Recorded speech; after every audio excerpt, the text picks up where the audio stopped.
Hi all. ഇന്ന് നമ്മൾ solve ചെയ്യാൻ പോകുന്നത് പേജ് നമ്പർ 93 ഒന്നാമത്തെ ചോദ്യമാണ്. നമ്മൾ ഈ പാഠത്തിൽ കുറച്ച് ആശയങ്ങൾ പഠിച്ചിരുന്നു. അതൊക്കെ ഒന്ന് ഓർത്തിരുന്ന് കഴിഞ്ഞാൽ വളരെ എളുപ്പത്തിൽ എന്ത് ചെയ്യാൻ പറ്റും, നമുക്ക് ഈ ചോദ്യത്തിന് ഉത്തരം കണ്ടെത്താൻ പറ്റും. ഈ ചോദ്യത്തിൽ തന്നിട്ടുള്ളത് ഇത്രയാണ്: ഒരു മട്ടത്രികോണത്തിന്റെ കർണത്തിന്റെ മധ്യബിന്ദുവിൽ നിന്ന് എതിർവശത്തേക്ക് ഒരു ലംബം വരച്ചിട്ടുണ്ട്. നമുക്ക് കണ്ടുപിടിക്കേണ്ടത് ഈ വലിയ ത്രികോണത്തിന്റെയും ചെറിയ ത്രികോണത്തിന്റെയും ബാക്കി എല്ലാ വശങ്ങളും എന്ത് ചെയ്യണം, കണ്ടുപിടിക്കണം. അതിനായിട്ട് ഇവിടെ തന്നിട്ടുള്ള കുറച്ച് കാര്യങ്ങളുണ്ട്. അതായത് ഈ താഴത്തെ വശം എന്ന് പറയുന്നത് 8 സെന്റിമീറ്റർ ആണ്. മുകളിലെ വശം കർണം എന്ന് പറയുന്നത് എത്രയാണ്, 10 സെന്റിമീറ്റർ ആണ് തന്നിട്ടുണ്ട്. ഈ രണ്ട് കാര്യങ്ങൾ മാത്രമേ തന്നിട്ടുള്ളൂ. നമുക്ക് എന്ത് ചെയ്യണം, ചെറിയ മട്ടത്രികോണത്തിന്റെ എല്ലാ വശങ്ങളും കണ്ടുപിടിക്കണം, വലിയ മട്ടത്രികോണത്തിന്റെ എല്ലാ വശങ്ങളും കണ്ടുപിടിക്കണം. എങ്ങനെ കണ്ടുപിടിക്കണം നമ്മളൊന്ന് ആലോചിച്ച് നോക്കൂ. നമുക്ക് ആദ്യം നിനക്ക് ഒരു പേര് കൊടുത്തു നോക്കാം അല്ലെ. ഞാൻ പേര് കൊടുക്കുന്നത് എ ബി സി അതുപോലെ എം എൻ. ഞാൻ ഇങ്ങനെ പേര് കൊടുക്കുന്നത്. ചോദ്യത്തിൽ തന്നെ ഒരു കാര്യം തന്നിട്ടില്ല. അതായത് കർണത്തിന്റെ മധ്യബിന്ദുവിൽ നിന്നാണ് പാദത്തിലേക്ക് ലംബം വരച്ചിട്ടുള്ളത് അല്ലെ. ഇപ്പൊ കർണത്തിന്റെ മധ്യബിന്ദു എം ആണെങ്കിൽ എ എമ്മും എം സിയും എന്തായിരിക്കണം, എ സി എന്ന് പറയുന്നത് മുഴുവൻ എത്രയാണ്, 10 ആണ്. എം എന്നുള്ളത് അതിന്റെ മധ്യബിന്ദുവാണ്. അപ്പോ എ സിയുടെ പകുതി ആയിരിക്കില്ലേ എ എം എന്നുള്ള നീളം, അതുപോലെ എം സി എന്നുള്ള നീളം. എ സി 10 ആണെങ്കിൽ എ എം അപ്പൊ എത്ര ആയിരിക്കും, 5 സെന്റിമീറ്റർ ആയിരിക്കും. ഇത് എത്രയാണ്, 5 സെന്റിമീറ്റർ ആയിരിക്കും. അതുപോലെ എം സി എത്ര ആയിരിക്കും, എം സിയും അതുപോലെ 5 സെന്റിമീറ്റർ ആയിരിക്കും. ഓക്കെ, നമുക്ക് എം എൻ എന്ന് പറയുന്ന വരയെ കുറിച്ച് എന്ത് പറയാൻ പറ്റും. എം എൻ രണ്ട് കോണുകൾ തന്നിട്ടുണ്ട് അല്ലെ. ഈ കോണ് 90 ഡിഗ്രിയാണ്, അതുപോലെ ഈ കോണും എന്താണ്, 90 ഡിഗ്രിയാണ്. ഒന്ന് ആലോചിച്ച് നോക്കി. ഈ ചിത്രത്തിൽ ഒന്ന് വേണമെങ്കിൽ തിരിച്ചു വെച്ച് പിടിക്കുമ്പോ രണ്ട് വര, അതിനെ എ ബി എന്ന് പറയുന്ന ഒരു വര മുറിച്ച് കിടക്കുമ്പോൾ സമാന കോണുകളാണ് ഉണ്ടാവുന്നത് അല്ലെ. ഈ രണ്ട് സമാന കോണുകൾ എന്താണ്, തുല്യമാണ്, രണ്ടും 90 ഡിഗ്രിയാണ്. അപ്പൊ നമുക്ക് എന്ത് പറയാം, എം എന്നും ബി സിയും എന്താണ്, സമാന്തരമാണെന്ന് പറയാം അല്ലെ. സമാന്തരമായ എന്താ പ്രത്യേകത, ഒരു ത്രികോണത്തിലെ ഒരു വശത്തിന് സമാന്തരമായി വരയ്ക്കുന്ന വര ബാക്കി രണ്ട് വശങ്ങളെ എങ്ങനെ ബാധിക്കും എന്നാണ് നമ്മൾ പഠിച്ചിട്ടുള്ളത്, ഒരേ അംശബന്ധത്തിൽ ബാധിക്കും. ഓക്കെ, ഈ എം എൻ എന്നുള്ള വര എ സിനെ എങ്ങനെ ബാധിച്ചത്, ഏത് അംശബന്ധത്തിലെ ബാധിച്ചത്, 1:1 അല്ലെങ്കിൽ 2:2 അങ്ങനെയല്ലേ ബാധിച്ചത്, തുല്യ കഷ്ണങ്ങളായിട്ടാണ് ബാധിച്ചത് അല്ലെ. അതിനെ നമുക്ക് എങ്ങനെ പറയാം, ഏറ്റവും ലഘുവായിട്ട് 1:1 പറയാം, അല്ലെങ്കിൽ 2:2 പറയാം, 3:3 പറയാം, 100:100 പറയാം അല്ലെ. രണ്ട് തുല്യ കഷ്ണങ്ങളാക്കിയിട്ടാണ് മുറിച്ചത്. 10 സെന്റിമീറ്ററിന് 5 ആക്കി മാറ്റി. ഇപ്പൊ ഞാൻ ചോദിക്കട്ടെ, ഈ എ ബി ആകെ എന്താണ്, 8 സെന്റിമീറ്റർ ആണ്. എം എൻ എന്നുള്ളത് എ ബിയെയും എങ്ങനെ തന്നെ മുറിക്കും, രണ്ട് തുല്യ കഷ്ണങ്ങളാക്കില്ലേ. അപ്പൊ എ എന്നും എൻ ബിയും എങ്ങനെയായിരിക്കും അതിന്റെ അളവുകള്, എളുപ്പത്തിൽ പറയാല്ലേ. എത്ര ആയിരിക്കും, ഇത് 4 സെന്റിമീറ്റർ ആയിരിക്കും. അതുപോലെ എൻ ബി എത്രയായിരിക്കും, 4 സെന്റിമീറ്റർ ആയിരിക്കും. ഓക്കെ, നമ്മൾ മട്ടത്രികോണത്തിലെ വശങ്ങൾ തമ്മിലൊരു ബന്ധമുണ്ട്. അത് നമ്മൾ പഠിച്ചിട്ടുള്ളതാണ് കുറച്ച് മുന്നേ. എന്താ അതിന് പറയാ, പൈതഗോറസ് സിദ്ധാന്തം എന്ന് പറയല്ലേ. എന്താ സിദ്ധാന്തം എന്ന് എഴുതി വെക്കാം അവിടെ. കർണത്തിന്റെ സ്ക്വയർ എന്ന് പറയുന്നത് എന്തിനോട് ഈക്വൽ ആണ്, പാദത്തിന്റെ സ്ക്വയറിനോട് ലംബത്തിന്റെ സ്ക്വയർ കൂട്ടിയാൽ അതിനോട് ഈക്വൽ ആണ്. കർണം എന്ന് പറയുന്നത് ഏതാ, എ സി ആണ് ഇവിടെ കർണം, എ ബി ആണ് എന്ത് പാദം, ബി സി ആണ് എന്ത് ലംബം. ഇംഗ്ലീഷിലാണെങ്കിൽ എ ബിനെയും ബി സിനെയും കൂടി നമ്മൾ പെർപെൻഡിക്കുലർ സൈഡ്സ് എന്നാണ് പറയാറ് അല്ലെ. ഓക്കെ, അപ്പൊ നമുക്ക് ആദ്യം ചെറിയ ത്രികോണത്തിന്റെ എം എന്നിനെ എങ്ങനെ കണ്ടുപിടിക്കാം, എ എന്നിന്റെ സ്ക്വയറും എം എന്നിന്റെ സ്ക്വയറും കൂട്ടിയാൽ എന്ത് കിട്ടണം, എ എമ്മിന്റെ സ്ക്വയർ കിട്ടണം അല്ലെ. അതായത് എ എന്നിന്റെ സ്ക്വയർ പ്ലസ് എൻ എമ്മിന്റെ സ്ക്വയർ, അത് കൂട്ടിയാൽ എന്ത് കിട്ടണം, എ എമ്മിന്റെ സ്ക്വയർ കിട്ടണം. അങ്ങനല്ലേ നമ്മൾ പഠിച്ചത്. കർണം സ്ക്വയർ എന്ന് പറഞ്ഞാൽ പാദം സ്ക്വയറിന്റെ കൂടെ ലംബം സ്ക്വയർ കൂട്ടിയതാണ്. ഓക്കെ, എ എം സ്ക്വയർ എത്രയാണ്, എ എം സ്ക്വയർ നമുക്കറിയാം 5 സ്ക്വയർ ആണ്, 25 ആണ് അല്ലെ. എ എൻ സ്ക്വയർ എത്രയാണ്, 4 സ്ക്വയർ ആണ്, 16 ആണ്. എൻ എമ്മിനെ കുറിച്ച് നമുക്കറിയോ, ഒന്നും അറിയില്ല. അപ്പൊ നമുക്ക് എന്ത് ചെയ്താൽ മതി, എൻ എം സ്ക്വയറിനെ അങ്ങനെ തന്നെ എഴുതാം. എൻ എം സ്ക്വയർ എന്ന് പറയുന്നത് അപ്പൊ എന്തായിരിക്കും, 25 - 16 ആയിരിക്കും. 25 - 16 എത്രയാ, എൻ എം സ്ക്വയർ എന്ന് പറഞ്ഞാൽ 25 - 16 9 ആണ്. എൻ എമ്മിന്റെ സ്ക്വയർ ആണ് 9 അല്ലെ. എന്തിന്റെ സ്ക്വയർ ശരിക്കും 9, 3ന്റെ സ്ക്വയർ അല്ലേ 9. അപ്പൊ എൻ എം എന്തായിരിക്കും, എൻ എം എന്തായിരിക്കും, 3 സെന്റിമീറ്റർ ആയിരിക്കും. എൻ എം എന്തായിരിക്കും, 3 സെന്റിമീറ്റർ ആയിരിക്കും. ഓക്കെ, ഇതുപോലെ ഇതേ ഒരു സിദ്ധാന്തം ഉപയോഗിച്ച് നമുക്ക് എന്ത് ചെയ്യാം, ബി സിയുടെ അളവും കണ്ടുപിടിക്കാം. പക്ഷെ അതിന്റെ ആവശ്യമുണ്ട്. ഒന്ന് ആലോചിച്ച് നോക്കൂ. നമ്മുടെ ത്രികോണ ഭാഗത്തിൽ മറ്റൊരു പ്രധാനപ്പെട്ട ആശയം പഠിച്ചു. ഒരു ത്രികോണത്തിലെ രണ്ട് വശങ്ങളുടെ മധ്യബിന്ദു എന്തായിരുന്നു? മധ്യബിന്ദു കൂട്ടി യോജിപ്പിക്കുന്നവർ എന്തായിരിക്കും? മൂന്നാമത്തെ വശത്തിന്റെ നീളത്തിന്റെ പകുതിയായിരിക്കും. അല്ലെങ്കിൽ ഒരു ത്രികോണത്തിന്റെ രണ്ട് വശങ്ങളുടെ മധ്യബിന്ദു യോജിപ്പിക്കുന്ന വരയുടെ നീളത്തിന്റെ ഇരട്ടിയായിരിക്കും എന്ത്? മൂന്നാമത്തെ വശം അല്ലേ? ഇത് 3 ആണെങ്കിൽ അപ്പൊ ബി സി എത്രയായിരിക്കണം? 6 സെന്റിമീറ്റർ ആയിരിക്കണം.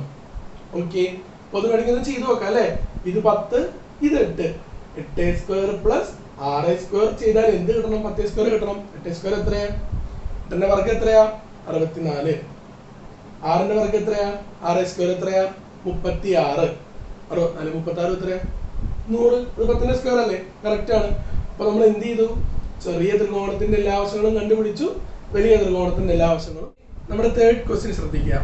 അതില് നിങ്ങളോട് പറഞ്ഞിട്ടുള്ള കാര്യങ്ങൾ ഇത്രയേ ഉള്ളൂ. ക്വസ്റ്റ്യൻ വായിക്കുമ്പോൾ വളരെ കോംപ്ലിക്കേറ്റഡ് ആയിട്ട് തോന്നും, പക്ഷെ സിമ്പിൾ ആണ്. അതായത് എ പി എന്ന ലൈനിൽ നിന്നും ബി സിക്ക് പാരലായി പി എന്ന ബിന്ദുവിൽ നിന്ന് എന്ത് ചെയ്തു? എ സി എന്ന വികരണത്തിലെ ക്യൂ എന്ന ബിന്ദുവിലേക്ക് വര വരച്ചു. അവിടെ ഇത്ര ഉദ്ദേശിക്കുന്നുള്ളൂ. ബി സിക്ക് സമാന്തരമായി പിയിൽ നിന്ന് തുടങ്ങി ക്യൂവിൽ അവസാനിക്കുന്ന ഒരു വര. ഓക്കെ, അതുപോലെയോ എ ബിക്ക് സമാന്തരമായി ഈ ആറിൽ നിന്ന് ക്യൂവിലേക്ക് അവസാനിക്കുന്ന ഒരു വര. ചുരുക്കി പറഞ്ഞാൽ ബി സി എന്തിനു സമാന്തരാണ്? പി ക്യൂവിന് സമാന്തരാണ്. അതുപോലെ ആർ ക്യൂ എന്തിനു സമാന്തരാണ്? എ ബിക്ക് സമാന്തരാണ്. ഒരു കാര്യം അറിയാം, എ ബിയും ഡി സിയും സമാന്തരാണ്. കാരണം എന്താ? സമാന്തരീയത്തിന്റെ എതിർവശങ്ങൾ എന്താണ്? സമാന്തരങ്ങളാണ് അല്ലെ? അപ്പൊ ആർ ക്യൂ എ ബിക്ക് സമാന്തരാണെങ്കിൽ ആർ ക്യൂ എന്തിനു സമാന്തരായിരിക്കും? ഡി സിക്ക് സമാന്തരായിരിക്കും. ഓക്കെ, ഇത്രയും കാര്യങ്ങൾ തന്നിട്ടുണ്ട്. നമുക്ക് എന്താ തെളിയിക്കേണ്ടത്? നമുക്ക് തെളിയിക്കേണ്ടത് ഇത്രയേ ഉള്ളൂ. A P by P B സമം A R by R B. നമുക്ക് തെളിയിക്കേണ്ട കാര്യം ആദ്യം എഴുതി വെക്കാം കേട്ടോ. A P by P B is equal to A R by R B. ഇതാണ് നമുക്ക് തെളിയിക്കേണ്ട കാര്യം. ഞാനിവിടെ എന്ത് ചെയ്തു? എഴുതി വെച്ചു. ഓക്കെ, അപ്പോ ഈ ചോദ്യത്തിൽ നിന്ന് നമ്മൾ കണ്ടുപിടിച്ച കുറച്ച് കാര്യങ്ങളുണ്ട്. എന്തൊക്കെയായിരുന്നു അത്? ബി സിക്ക് സമാന്തരമാണ് ആര്? P Q. ഓക്കെ, ബി സിക്ക് സമാന്തരമാണ് ആര്? P Q. ഓക്കെ, അതുപോലെ ചോദ്യത്തിൽ തന്നിട്ടുണ്ട് എ ബിക്ക് സമാന്തരമാണ് R Q, A B D C ഇത് രണ്ട് സമാന്തരമാണ്. നമുക്ക് എന്ത് പറയാം? ആർ ക്യു ഡി സിക്ക് സമാന്തരമാണ് അല്ലെ? നമുക്ക് എന്ത് പറയാം? ഡി സി എന്തിനോട് സമാന്തരമാണ്? R Q. ഈ രണ്ട് കാര്യങ്ങൾ നമ്മളിവിടെ കണ്ടുപിടിച്ച് കഴിഞ്ഞു. ചോദ്യത്തിൽ നിന്ന് എന്ത് ചെയ്തു? നമ്മളത് അനലൈസ് ചെയ്ത് എടുത്തു കഴിഞ്ഞു. ഇനി എന്താ വേണ്ടത്? ഇതിലേക്ക് എത്തണം അല്ലെ? അപ്പൊ നമ്മള് ഈ പഠിച്ച കാര്യങ്ങൾ വലുതും കൂടെ ഉപയോഗിക്കാൻ പറ്റുമോ? സമാന്തരമാണെന്ന് കണ്ടെങ്കിൽ നമുക്ക് ഉപയോഗിക്കാം അല്ലെ? എന്തായിരുന്നു? ഒരു ത്രികോണത്തിലെ ഒരു വശത്തിന് സമാന്തരമായിട്ടുള്ള വര ബാക്കി രണ്ട് വശങ്ങൾ എങ്ങനെ മുറിക്കും? ഒരേ അംശബന്ധത്തിൽ മുറിക്കും അല്ലെ? ഈ ഒരു ത്രികോണം നോക്കി നോക്കി. ഈ ഒരു ത്രികോണം, അതായത് വലിയ ത്രികോണം ഞാൻ എടുക്കുകയാണ്. ത്രികോണം എ ബി സി. ത്രികോണം എ ബി സി എടുത്താൽ നമുക്ക് എന്ത് പറയാം? ത്രികോണം എ ബി സി എടുത്ത് എന്ത് പറയാം?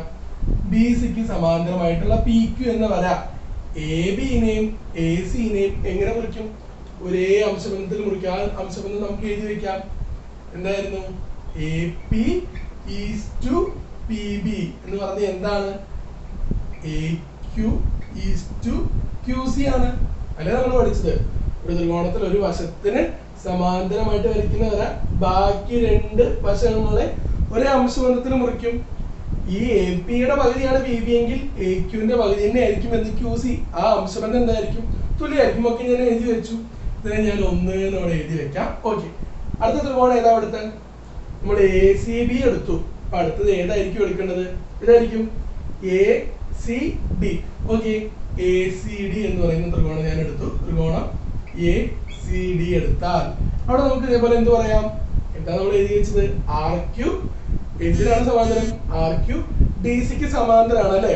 അപ്പൊ എന്താണ്? ഒരു വശത്തിന് സമാന്തരമായി വരയ്ക്കുന്ന വര ബാക്കി രണ്ട് വശങ്ങളെ ഒരേ അംശബന്ധത്തിൽ എന്ത് ചെയ്യും? മുറിക്കും. ഈ ഒരു ചെറിയ നീളത്തിന് 4 ഇരട്ടിയാണ് ഈ ആർ എന്ന് പറയുന്നതെങ്കിൽ ഈ ക്യു സിയുടെ 4 ഇരട്ടി ആയിരിക്കും എന്ത്? എ ക്യു എന്ന് പറഞ്ഞാൽ ഉദാഹരണം പറഞ്ഞേ ഉള്ളൂ. അതുപോലെ അവര് തമ്മിലുള്ള ബന്ധം എന്തായിരിക്കും? തുല്യമായിരിക്കും. ഓക്കെ, അപ്പൊ നമുക്ക് എന്ത് ചെയ്യാം? ആ അംശബന്ധം അവിടെ എഴുതി വെക്കാം. A R is to R D എന്ന് പറഞ്ഞാൽ എന്തിനോട് തുല്യാണ്? A Q is to Q C തുല്യാണ്. ഓക്കെ, ഈ രണ്ട് ഇക്വേഷൻസ് നോക്കൂ. നമ്മള് 9ാം ക്ലാസ്സിൽ പഠിച്ചതാണ് സമവാക്യ ജോഡികൾ അല്ലെ. സമവാക്യ ജോഡികളൊക്കെ പഠിച്ചത് എന്താ, രണ്ട് സമവാക്യങ്ങൾ എടുത്തിട്ട് നമ്മൾ ഒരുപാട് കാര്യങ്ങൾ ചെയ്തു.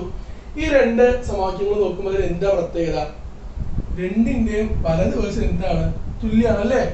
AQ/QC ആണ് എന്ത് വരുന്നത്, ഈ രണ്ട് ഇക്വേഷൻസിനെ സമവാക്യങ്ങളുടെ വലതുവശത്ത് വരുന്നത്. രണ്ട് സമവാക്യങ്ങളുടെ വലതുവശം തുല്യമാവണമെങ്കിൽ ഇടതുവശം എന്തായിരിക്കണം, തുല്യമായിരിക്കണം അല്ലെ. രണ്ട് ഇക്വേഷൻസിന്റെ വലതുവശം തുല്യമാണെങ്കിൽ ഇടതുവശം എന്തായാലും പറ്റൂ, ഇടതുവശം തുല്യമായിരിക്കണം. ഓക്കെ, അപ്പൊ നമുക്ക് എന്ത് എഴുതാൻ പറ്റും, ഈ രണ്ട് ഇക്വേഷനും നമുക്കൊരു കാര്യം എഴുതാം. എന്താ അത്, AP/PB എന്ന് പറഞ്ഞാൽ എന്തിനോട് ഈക്വൽ ആണത്, AR/RB യോട് ഈക്വൽ ആണ് അല്ലെ. ഈ രണ്ട് ഇക്വേഷൻ എനിക്ക് സിമ്പിൾ ആയിട്ട് എഴുതാം അല്ലെ. ഇത് രണ്ടും ഈക്വൽ ആണെങ്കിൽ ഇത് രണ്ടും എന്തായിരിക്കണം, ഈക്വൽ ആയിരിക്കണം. ഈ അംശബന്ധത്തിനെ നമുക്ക് എങ്ങനെ മാറ്റി എഴുതാം, AP/PB സമം AR/RB. നമ്മൾ അംശബന്ധത്തെ കുറിച്ച് ആദ്യം പറഞ്ഞപ്പോൾ ഞാൻ ക്ലാസ്സിൽ പറഞ്ഞിട്ടുണ്ടല്ലോ, അംശബന്ധം നമുക്ക് ഇങ്ങനെ എഴുതെങ്കിൽ അതിനെ ഭിന്നസംഖ്യാ രീതിയിൽ നമുക്ക് എന്ത് ചെയ്യാൻ എഴുതാം. എന്താ നമ്മളോട് തെളിയിക്കാൻ പറഞ്ഞിട്ടുള്ളത്, AP/PB = AR/RD. എന്താ നമ്മൾ രണ്ട് ത്രികോണം എടുത്ത് നോക്കിയപ്പോഴത്തേക്ക് നമുക്ക് എന്തിലെത്തി, നമ്മള് AP/PB സമം AR/RD. നമ്മൾ ചോദ്യം കാണുമ്പോൾ വളരെ കോംപ്ലിക്കേറ്റഡ് ആണെന്ന് വിചാരിക്കും, പക്ഷെ വളരെ സിമ്പിൾ ആണ്. ചോദ്യം നോക്കി എന്ത് ചെയ്താൽ മതി, നമ്മളൊന്ന് പഠിച്ച കാര്യത്തിലേക്ക് ഒന്ന് അതിനെ കൂട്ടി യോജിപ്പിച്ചാൽ മാത്രം. പുറത്ത് ക്വസ്റ്റ്യൻ ഇതാണ്, ഇതില് തന്നിട്ടുള്ള കാര്യം ഇത്രയേ ഉള്ളൂ. ഒരു സമാന്തരികത്തിന്റെ രണ്ട് വെർട്ടെക്സിനെ അതിന്റെ ഓപ്പോസിറ്റ് ഉള്ള സൈഡിന്റെ മിഡ് പോയിന്റ് ആയിട്ട് കൂട്ടി യോജിപ്പിച്ചു. അതായത് രണ്ട് മൂലകളെ അതിന്റെ ഒരു എതിർവശത്തെ മധ്യബിന്ദുവായിട്ട് എന്ത് ചെയ്തു, കൂട്ടി യോജിപ്പിച്ചിട്ടുണ്ട്. ഈ മൂലയിൽ നിന്നുള്ള വര ഈ എതിർവശത്തെ മധ്യബിന്ദുവായിട്ടുള്ള ഒരു പോയിന്റിലേക്ക് എന്ത് ചെയ്ത് വരച്ചു. അതുപോലെ ഈ മൂലയിൽ നിന്ന് എതിർവശത്തെ മധ്യബിന്ദുവിലേക്ക് വരച്ചു. നമുക്ക് എന്താണ് തെളിയിക്കേണ്ടത്, വികരണത്തെ ഈ രണ്ട് വരകൾ മൂന്ന് തുല്യ ഭാഗങ്ങളായിട്ട് ഭാഗിക്കുന്നു എന്നാണ് തെളിയിക്കേണ്ടത്. ഓക്കെ, അപ്പൊ നമുക്കൊന്ന് പേര് കൊടുക്കാം അതിന്, PQRS. അതാണ് ഞാൻ ഈ ഒരു പാരലോഗ്രാമിന് കൊടുക്കുന്ന പേര്. ഇതിനെ ഞാൻ AB എന്നും കൊടുക്കാം. ഓക്കെ, രണ്ട് മിഡ് പോയിന്റുകളെ AB എന്നും. ഈ രണ്ട് വരകൾ വികരണത്തെ മുറിക്കുന്ന ബിന്ദുക്കളെ ഞാൻ MN എന്ന് പേര് കൊടുക്കാം. ഇവിടെ എന്താ നമുക്ക് പ്രൂവ് ചെയ്യേണ്ടത്, ഇവിടെ നമുക്ക് പ്രൂവ് ചെയ്യേണ്ടത് ഇത്രയേ ഉള്ളൂ. അതായത് PM എന്നുള്ളത്, MN എന്നുള്ളത്, NR എന്നുള്ളത്, ഇത് മൂന്നും ഈക്വൽ ആണ് എന്നാണ് തെളിയിക്കേണ്ടത്. ഓക്കെ, എങ്ങനെ നമുക്ക് തെളിയിക്കും, നമുക്ക് ഇവിടെ തെളിയിക്കേണ്ടത് PM = MN = NR എന്നാണ്. ഓക്കെ, നമുക്ക് ഇതിലുള്ള കുറച്ച് കാര്യങ്ങൾ എഴുതി വെക്കാം. പാരലോഗ്രാം ആയതുകൊണ്ട് PQ എന്തിന് പാരലൽ ആയിരിക്കും, SR ന് പാരലൽ ആയിരിക്കും. അതുപോലെ ഈക്വൽ ആയിരിക്കും അല്ലെ, ഓപ്പോസിറ്റ് സൈഡ്സ് ഈക്വൽ ആണ് പാരലോഗ്രാമിൽ. അതുപോലെ PS എന്നുള്ളത് എന്തിനോട് പാരലൽ ആയിരിക്കും, RQ ന് പാരലൽ ആയിരിക്കും. ഓക്കെ, ഒരു കാര്യം ചെയ്യട്ടെ, PQ ന്റെ മിഡ് പോയിന്റ് അല്ലേ PA എന്ന് പറയുന്നത് അല്ലെ, SR ന്റെ മിഡ് പോയിന്റ് അല്ലേ B എന്ന് പറയുന്നത്. അതായത് PA AQ അത് രണ്ടും ഈക്വൽ ആണ്. അതുപോലെ SB BR അത് രണ്ടും എന്താണ്, ഈക്വൽ ആണ്. ഞാനിവിടെ രണ്ട് കഷ്ണങ്ങളെ കുറിച്ച് മാത്രമേ പറയുന്നുള്ളൂ, ഒന്ന് AQ ഉം ഒന്ന് SB യും. AQ ഉം SB യും എന്താണ്, അത് ഈക്വൽ അല്ലേ. കാരണം എന്താണ്, ഒരു പാരലോഗ്രാമിലെ എതിർവശങ്ങൾ പാരലൽ ആണ്, ഈക്വൽ ആണ്. എയും ബിയും എന്താണ്, ഈ രണ്ട് സൈഡുകളുടെയും മിഡ് പോയിന്റ് ആണ്. അതുകൊണ്ട് AQ ഉം SB യും എന്തായിരിക്കും, AQ ഉം SB യും ഈക്വൽ ആയിരിക്കും. അതുപോലെ PQ ഉം SR ഉം പാരലൽ അല്ലേ, അതിൽ നിന്നുള്ള രണ്ട് കഷ്ണങ്ങൾ AQ ഉം SB യും. അതുകൊണ്ട് അതും എന്തായിരിക്കും, AQ ഉം SB യും എന്തായിരിക്കും, പാരലൽ ആയിരിക്കും. ഓക്കെ, അപ്പൊ AQBS എന്ന് പറയുന്ന ഒരു ചതുർഭുജത്തെ കുറിച്ച് നമുക്ക് എന്ത് പറയാം, ഒരു സൈഡ് എന്താണ്, ഈക്വൽ ആണ്, പാരലൽ ആണ് അല്ലെ. ഒരു ജോഡി എതിർവശങ്ങൾ തുല്യമാണ്, സമാന്തരമാണ്. അപ്പൊ അടുത്ത ജോഡി എന്തായിരിക്കും, തുല്യമായിരിക്കും, സമാന്തരമായിരിക്കും. ചുരുക്കി പറഞ്ഞാൽ SA എന്ന് പറയുന്നത് എന്തിനോട് പാരലൽ ആയിരിക്കും, BQ എന്നുള്ളതിനോട് പാരലൽ ആയിരിക്കും. ഓക്കെ, ഇനി ഞാൻ ചെയ്യാൻ പോകുന്നത് ശ്രദ്ധിക്കുക. ഇവിടെ ഞാൻ ത്രികോണം എടുക്കാൻ പോകട്ടോ. ഞാൻ എടുക്കാൻ പോകുന്ന ഒന്നാമത്തെ ത്രികോണം ഇതാണ്. ത്രികോണം SMR SMR എന്നുള്ള ത്രികോണം എടുത്തു. ഓക്കെ, SMR എന്നുള്ള ത്രികോണം എടുത്തു. ഓക്കെ, ഇത് SRന്റെ മിഡ് പോയിന്റ് അല്ലേ ബി? SRന്റെ മിഡ് പോയിന്റ് ആണ് ബി. ഒരു കാര്യം കൂടെ അറിയാം, ഈ രണ്ട് വരകള് സമാന്തരല്ല, അല്ലേ ഞാൻ ഇവിടെ പറഞ്ഞു വെച്ചേ അല്ലെ? SA-യും BQയും എന്താണ്? പാരലൽ ആണ് അല്ലെ? ഒരു ത്രികോണത്തിന്റെ ഒരു വശത്തിന് സമാന്തരമായി വരയ്ക്കുന്ന വര ബാക്കി രണ്ട് വശങ്ങളെ എങ്ങനെ മുറിക്കും? ഒരേ അംശബന്ധത്തിൽ മുറിക്കും അല്ലെ? എന്താ അവിടുത്തെ അംശബന്ധം? SB BR, അത് രണ്ടും തുല്യല്ലേ? കാരണം എന്താ? ബി എന്താണ്? മിഡ് പോയിന്റ് ആണ്. SB-യും BR-ഉം തുല്യമാണ്, കാരണം ബി മിഡ് പോയിന്റ് ആണ്. അപ്പൊ എന്തായിരിക്കും SB-യും BR-ഉം തമ്മിലുള്ള അംശബന്ധം? രണ്ട് തുല്യ കഷ്ണങ്ങളായിരിക്കും. എന്തായിരിക്കും റേഷ്യോ? എന്തായിരിക്കും? 1:1 ആയിരിക്കും അല്ലെ? അപ്പൊ അത് തന്നെ ആയിരിക്കില്ലേ MN:NR? എന്നോട് പറയാം, SMR എന്ന് പറയുന്ന ത്രികോണത്തിലെ ഒരു വശത്തിന് സമാന്തരമായി വരയ്ക്കുന്ന വര ബാക്കി രണ്ട് വശങ്ങളെ ഒരേ അംശബന്ധത്തിൽ മുറിക്കും. SB:BR തന്നെ ആയിരിക്കും എന്ത്? MN:NR. ഒന്ന് എഴുതി വെക്കാം, SB:BR തന്നെ ആയിരിക്കും എന്ത്? MN:NR. SB:BR എത്രയാ? 1:1 ആണ്. കാരണം എന്താ? ബി മിഡ് പോയിന്റ് ആണ്, അത് തന്നെ ആയിരിക്കും എന്ത്? MN:NR എന്ന് പറയുന്നത്. ഓക്കെ, അപ്പൊ എനിക്ക് എന്ത് എഴുതാം? MN/NR എന്തായിരിക്കും? 1/1 ആയിരിക്കും അല്ലെ? MN/NR എന്ന് പറഞ്ഞാൽ 1/1 ആയിരിക്കും. അതിന്റെ അർത്ഥം എന്താ? MN = NR. ഓക്കെ അല്ലേ? MN = NR. ഈ രണ്ട് കഷ്ണങ്ങൾ എന്തായി? തുല്യമാണെന്ന് എനിക്ക് തെളിയിക്കാൻ പറ്റും. അതുപോലെ ഞാൻ PQN എടുത്താലോ? ത്രികോണം PQN എടുത്താൽ എന്ത് കിട്ടും?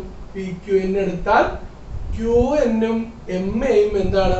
പാരലൽ ആണ്. QN എന്ന് പറയുന്ന സൈഡിന് സമാന്തരമാണ് MA എന്നുള്ള സൈഡ്. അപ്പൊ എന്തായിരിക്കും MA എന്നുള്ള വര? PQ-നെയും PN-നെയും മുറിക്കുന്നത് എങ്ങനെയായിരിക്കും? ഒരേ അംശബന്ധത്തിലായിരിക്കും. A എന്താണ്? A മിഡ് പോയിന്റ് ആണ്.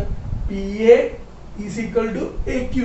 PA-യും AQ-യും എന്താണ്? തുല്യമാണ്. അപ്പൊ PA:AQ എത്രയായിരിക്കും? തുല്യമായ രണ്ട് കഷ്ണങ്ങൾ തമ്മിലുള്ള അംശബന്ധം തന്നെയായിരിക്കും 1:1 തന്നെയായിരിക്കും. 1:1 ആയിരിക്കുമ്പോൾ നമുക്ക് എന്ത് പറയാം? PM:MN എന്ന് പറഞ്ഞാൽ എന്ത് തന്നെയായിരിക്കും? 1:1 ആയിരിക്കും. അപ്പൊ നമുക്ക് ഇതുപോലെ എഴുതാം, PM:MN എന്ന് പറയുന്നത് എന്തായിരിക്കും? 1:1 ആണ്. അതായത് PM/MN എന്തായിരിക്കും? 1/1 ആയിരിക്കും. അതിനർത്ഥം എന്താ? PM:MN. അപ്പൊ നമുക്ക് എന്ത് കിട്ടി? MN NR-നോട് ഈക്വൽ ആണ്, PM MN-നോട് ഈക്വൽ ആണ്. അപ്പൊ നമുക്ക് എന്ത് എഴുതാം? PM MN NR എന്ന് എഴുതാം. ഇതുകൂടെ അത് നമ്മളോട് തെളിയിക്കാൻ പറഞ്ഞത് അത്രേ ഉള്ളൂ. PM MN NR എന്ന് തെളിയിക്കാൻ പറഞ്ഞു. നമ്മൾ എന്തിലേക്ക് എത്തി? PM MN NR-ലേക്ക് എത്തി. നമ്മൾ ഇത്രയും ചെയ്തുള്ളൂ. AQBS എന്ന് പറയുന്നത് ഒരു പാരലോഗ്രാം തന്നെയായിരിക്കും നമ്മൾ പറഞ്ഞു. കാരണം എന്താണ്? AQ-യും SB-യും ഈക്വൽ ആണ്. കാരണം B-യും A-യും മിഡ് പോയിന്റുകൾ ആയതുകൊണ്ട് AQ-യും SB-യും എന്താണ്? ഈക്വൽ ആണ്. അതുപോലെ എന്താണ്? അത് പരസ്പരം പാരലൽ ആണ്. One pair of opposite side ഈക്വലും പാരലലും ആണെങ്കിൽ, തുല്യവും സമാന്തരവും ആണെങ്കിൽ, അടുത്ത ജോഡി എതിർവശങ്ങളും എന്ത് തന്നെയായിരിക്കും? തുല്യവും സമാന്തരവും തന്നെയായിരിക്കും. അതുകൊണ്ട് എന്താണ്? AQBS എന്ന് പറയുന്നത് ഒരു സമാന്തരികമാണ്. അതായത് BQ-വും SA-യും എന്താണ്? സമാന്തരമാണ്. അപ്പൊ നമ്മൾ രണ്ട് ത്രികോണം എടുത്തു. ഒന്ന് SMR-ഉം അടുത്ത് PQN-ഉം. SMR എടുത്തപ്പോ എന്ത് കിട്ടി? ഈ വശത്തിന് സമാന്തരമായി ഈ വര ഈ രണ്ട് വശങ്ങളും ഒരേ അംശബന്ധത്തിൽ മുറിക്കും. ഇതിന്റെ അംശബന്ധം 1:1 ആണ്. അപ്പൊ MN:NR എന്ത് തന്നെയായിരിക്കും? 1:1 ആയിരിക്കും. MN/NR എന്തായിരിക്കും? 1/1 ആയിരിക്കും. MN NR ആയിരിക്കും. നമ്മൾ ഇതിനെ ക്രോസ് മൾട്ടിപ്ലൈ ചെയ്യുമ്പോൾ അല്ലെ? ക്രോസ് മൾട്ടിപ്ലൈ ചെയ്യുമ്പോൾ അങ്ങനെ കിട്ടും. അതുപോലെ PA:AQ എന്ന് തന്നെയായിരിക്കും. 1:1 ആണ്. കാരണം എന്താ? A PQ-ന്റെ മിഡ് പോയിന്റ് ആണ്. QN-ന് സമാന്തരമായ MA PQ-നെ എങ്ങനെ മുറിച്ചോ അതുപോലെ തന്നെ PN-നെ മുറിക്കണം. അപ്പൊ PM:MN എന്ന് പറയുന്നത് എന്തായിരിക്കും? 1:1 ആയിരിക്കും. PM/MN എന്തായിരിക്കും? 1/1 ആണ്. ഇതിനെ നമ്മൾ എന്ത് ചെയ്തു? ക്രോസ് മൾട്ടിപ്ലൈ ചെയ്തു. ഇപ്പൊ എന്ത് കിട്ടി? PM MN, MN NR, PM MN. നമ്മൾ അതിനെ ചേർന്നിട്ട് എന്ത് എഴുതാം? PM mn is equal to nr എന്ന് എഴുതാം.